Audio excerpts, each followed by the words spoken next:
Now, I first met JD back in 2017, about a year after his book, Hillbilly Elegy, became a New York Times bestseller. The book dropped in the middle of the 2016 election cycle. It was JD's personal story of growing up in Appalachia, dealing with grave family turmoil, poverty, societal decay, abuse, family addiction, and eventually his path to a better life. Though not explicitly a political book, it did help explain to coastal elites some of why Trump's message to the forgotten men and women of middle America, to working class Americans, helped propel him to victory. JD was quickly deemed the voice of the Rust Belt. He spent his earliest years in the backwoods of Jackson, Kentucky, a hillbilly born to a proud hillbilly family, as he says. He writes that at various points, his family threatened to cut off his ear, stabbed and shot random transgressors, you got to read the book, and believed it was a sin punishable by grave bodily injury to insult someone's mother. When JD was still young, his family moved to Middletown, Ohio, a steel town north of Cincinnati, once booming, but eventually a casualty of globalization. JD watched as the jobs dried up and the basketball courts grew covered with weeds.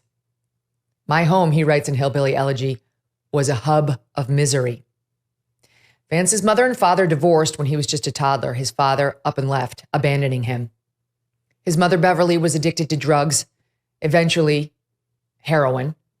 She brought man after man into the home, some abusive to her in front of her young son.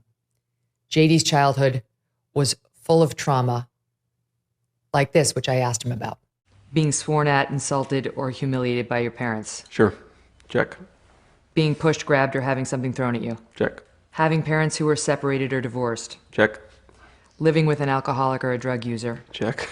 Living with someone who is depressed or attempted suicide. Check. Watching a loved one be physically abused. Check. You're batting 1,000. Yeah.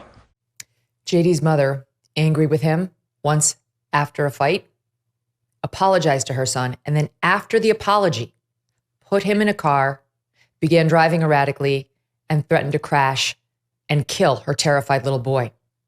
As she began accelerating, JD jumped out of the car and ran for help. This is in the book, and he told it to me as well.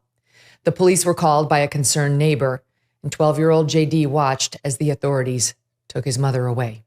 I remember I was just really sad and felt very lonely because I'm sitting in the back of this police cruiser. They've just arrested my mom. The relief of having survived another day was gone. And then I just wanted, somebody to come and take me away. And that was actually Lindsay. That was who, sorry. Why does that particular moment bring tears? One, it's just such a crystal clear memory. And so it's hard almost not to feel the same way that I felt as a 12-year-old kid sitting in the back of that police cruiser.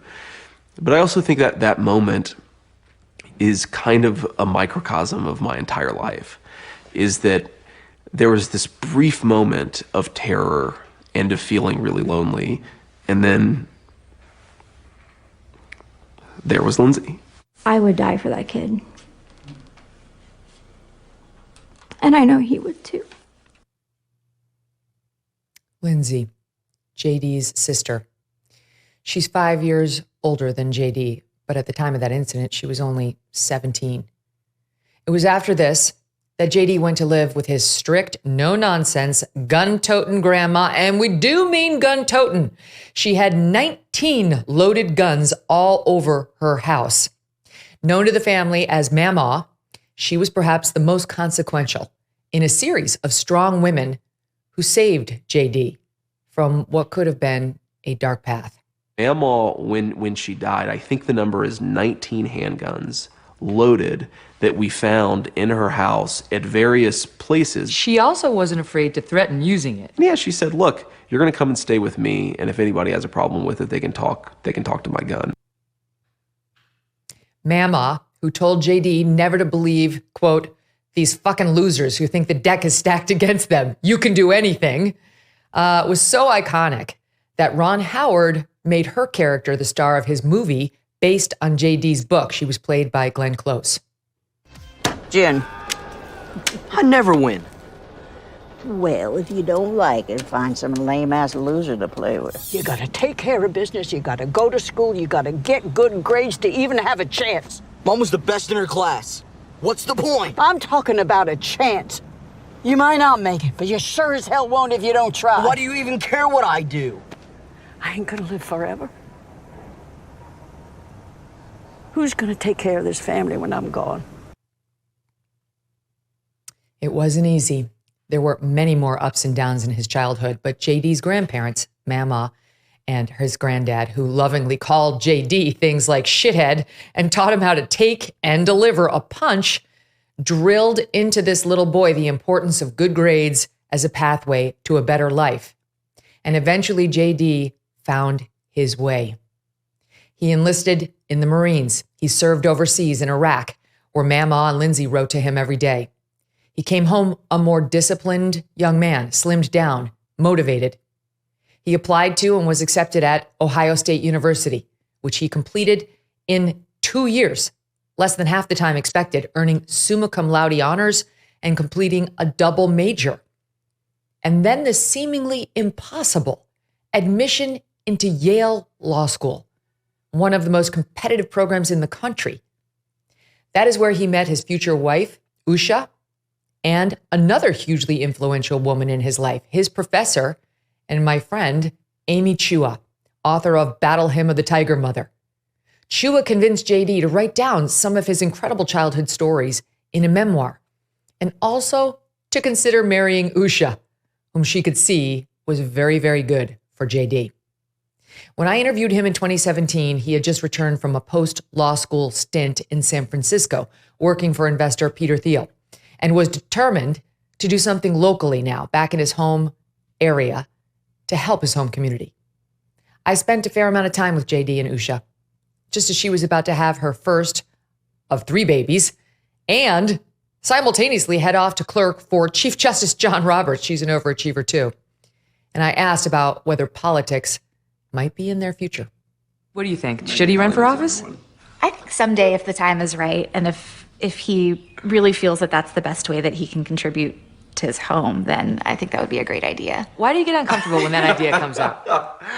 I think that, when people ask me if I want to run for office, part of me wonders, do they think I just give off a used car salesman vibe? Don't you think it's more born of hope that you could be a real change agent? Yeah, no, I think that's the optimistic take on it. And I'm very flattered when people ask me, and you never say never, but it's just not something that I think about doing right now.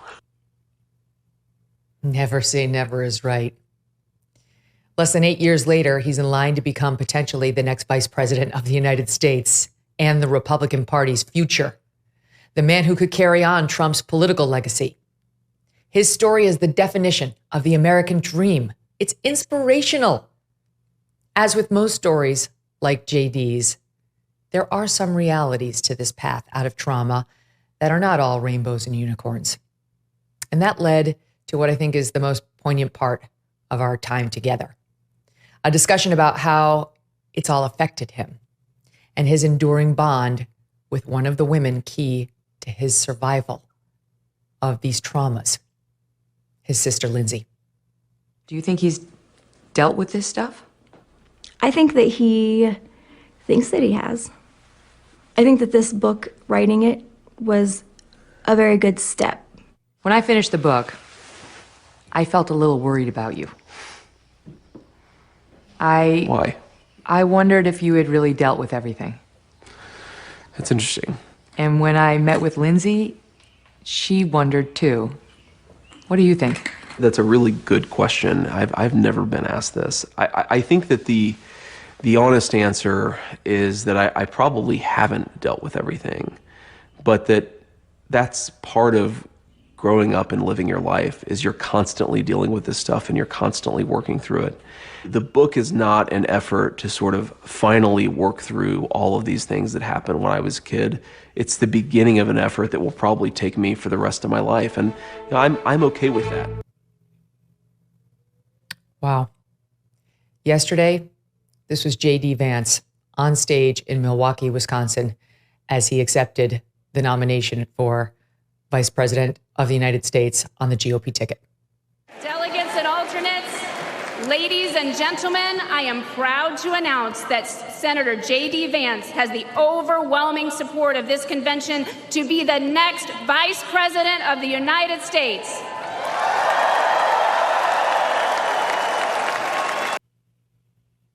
Wow. I'm not going to lie. That brought a tear to my eye. I have a very soft spot in my heart for this guy. 39 years old and the embodiment of the American dream. Do you owe back taxes? Pandemic relief is now over. Along with hiring thousands of new agents and field officers, the IRS has kicked off 2024 by sending over 5 million pay-up letters to those who have unfiled tax returns or balances owed. Don't waive your rights and speak with them on your own. That's scary. It usually doesn't end well. Tax Network USA, a trusted tax relief firm, has saved over $1 billion in back taxes for their clients, and they can help you secure the best deal possible.